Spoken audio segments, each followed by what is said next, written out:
Hi guys! So atong ganap for today is kung naay pickleball sa Dumaguete dari sa Indonesia na sila ay gitawag nga paddle. So gi-correctionan ako sa kambana no, paddle na siya kay P-A-D-E-L ra ang spelling. Ang paddle mismo is ang iyahang racket. So mo ni ang nawong sa iyang racket. So naana siya baat niya ang iyahang bola kay tennis ball jud mismo. So siya lang tamong giadto guys kay naa na siya sink, na siya kaliguanan, na siya CR, ug naa na siya sauna og hot and cold na murag pool. O di ba automatic pagud ang ilang CR dai. Moabre na nagiyahan ng anidoro so naignorante ko. Nga kay first time pa man po na ako nin dula-dula, lantaw-lantaw sa akong kunuhay ko. Nga apil-apil, so na day nahikot ng ilahang racket. Nga pagkahuman ana, mayra pag kadili mo lupad, kaya di biya po ko kabaloon saon paggunit. Nga, nga mo na, pabuyag ra ko dere, kunuhay, kabalo mo palo-palo. Era ko ninyo gibash, nag time lapse ra ko, igo-igo ra ko ning wall kay para mo balik kunuhay, pero legit first time din ako, so di pa ako kabalo. Of course, gadula mis pamilya sa kumbana.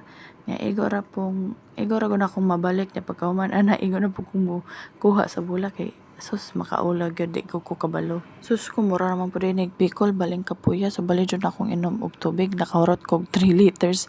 Awa bali jud among basahin tawon may gani makaligo ra mi diri. So wala na ko ga video atong naligo ko no kay makaulaw kayo. Pero my God, dugay kayo na ko na figure out ang ilang shower kay daghan kayong pislitanan bisag na anay instructions mismo sa wall.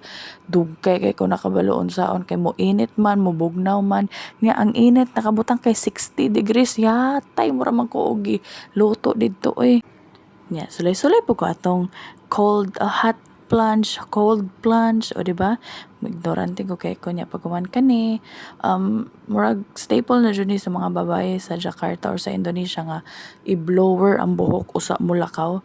So kani pong blower day kay na po day bugnaw na blower no, dili ra po day tanan init.